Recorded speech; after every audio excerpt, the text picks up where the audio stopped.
Yo, finally doing a review on the Side hip abductor adductor. I made a post a while ago just having my viewers vote on what I should review, and this was third place, and here I am like 2-3 months later finally doing it. So subscribe so you don't miss any of those posts, and if you see anything you want reviewed, let me know in the comments.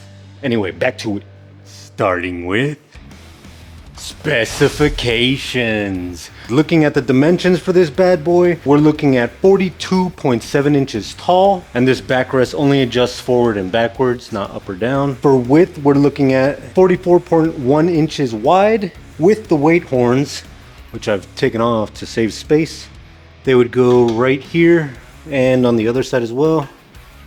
44 inches. It is listed as 88.6 inches wide with the movement arms fully extended, and listed as 79.2 inches deep from the end of the movement arms when they're together to the weight horn with plates. I think I measured it myself and I measured it at 67 inches, but maybe with weight on it, 79. The max cap on the weight holder is 250 pounds. With the weight horns on, each weight horn can hold 300 pounds.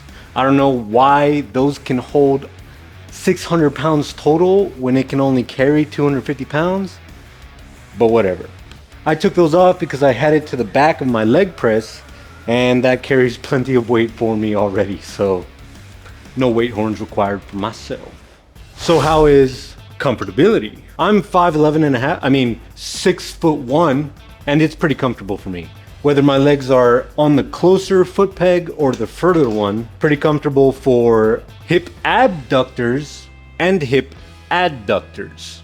So how does it feel in use? I would say that for hip adductors, when you bring them together, it's 100% great. However, for hip abductors, there is a little bit of give before it actually starts. Like right here, there's no weight, but I can move it kind of a lot. And trust me, I did finagle with all the hydraulics quite a bit because there is some adjustment you can do, but I don't know, I could be dumb, I don't know, but I could not get that to go away, and I couldn't even really minimize it. So that's just how it is for the start. And you can hear the squeaking a little bit. I tried to oil this bad boy up, but man, I don't know.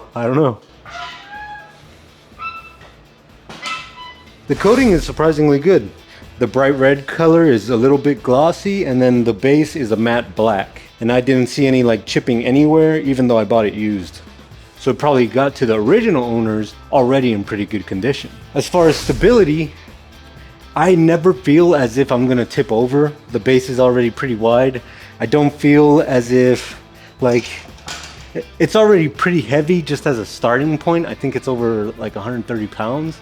So super stable. As far as adjustability, it has 6 starting points for the hip abductor and hip adductor. Obviously 1, 2, and 3 being more of a abductor, and 4, 5, and 6 being more of an adductor. Adjust it how you'd like. The only thing is that this moves around pretty easily. I don't like that either. You kind of have to pull it this way to fully lock it out at 6. Like I said, the seat also adjusts, and it only adjusts forward and backwards. I'm actually 5'11", and at its furthest most point is where I feel comfortable. So if you are taller than me, you would feel comfortable too with it being able to back up all the way to its first hole rather than its fourth. Pause. And it changes from one to the other very easily. Check this out.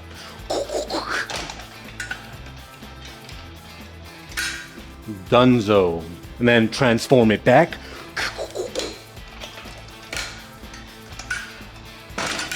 Easy peasy, lemon squeezy. Quick tip if you can't tell the difference between abductor and adductor.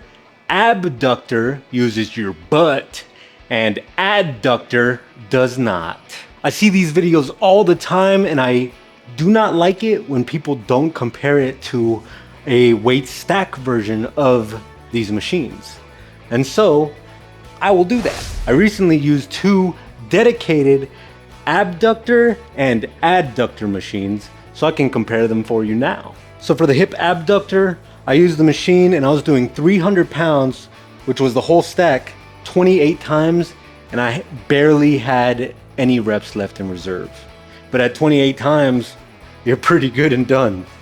For this machine, at 65 pounds for the hip abductor, I'm only doing it around 12 times with like a couple left in the tank. So this 45 pounds, the actual machine 300 pounds. So you do not need that much weight. You would think the 250 pound cap is gonna limit you. No fucking way, bro. For a hip adductor, I was doing 300 pounds 15 times for around a 9.5 on the machine.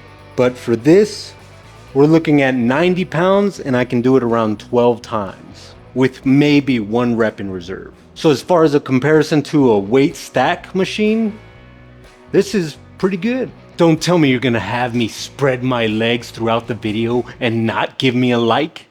Come on. Looking at the cost now, this brand new off the Walmart website is 570 bucks. And after taxes, it's a little over $600. Shipping is free. And like I said, I did get this piece used from some old lady, but I drove 2 hours to get it and I paid 500 bucks. I looked at the $900 price tag and I thought that was a price just as is, but that price actually includes plates. And so I didn't notice that. I thought I was getting like half off. No go. The reason I'm making this video real quick is because I posted it and a buyer contacted me today saying they could pick it up today. So I'm trying to bust out a video real quick for my viewers because I love you guys. And though I am losing 100 bucks on this sale, bought it for 500 but selling for 400, even still I'm kind of like glad to get rid of it and get this space back. I don't know what I'm going to use it for, but I think end goal would probably be the weight stack version. I know I boosted this up as like, very comparable, much cheaper. The weight stack is, even the cheapest I could find is like 1,800 bucks. So, but whatever. But I still want to get rid of this because I do not like that beginning soft motion here. I don't like all this movement. And then I hate that. So I don't think we use it, me or my wife use it enough to justify having it. And so I'd rather have the money and get, I'm looking at the sled tread right now. Sled tread? Yeah, by the Tib Bar guy. I don't know, I'll post it somewhere right here. But essentially, I would rather have the money back, you know. I know generally most men aren't interested in getting something like this.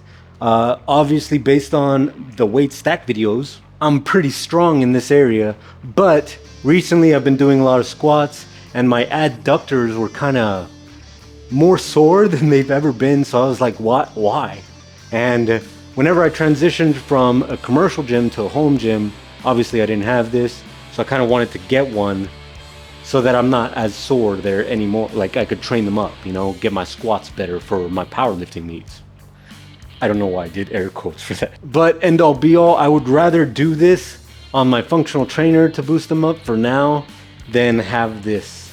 And I don't know if you can tell, but new functional trainer. Got it for a deal from a mom and pop. Don't overlook those. I would say 500 bucks, 570. Okay. 600 bucks after taxes. This is a pretty good solution for an at-home gym, especially if you could figure out how to get rid of this wiggle. But for me and mine, not for me. So anyway, thanks for coming to my video. Better sub for in-depth till death reviews. And as always, stay hungry.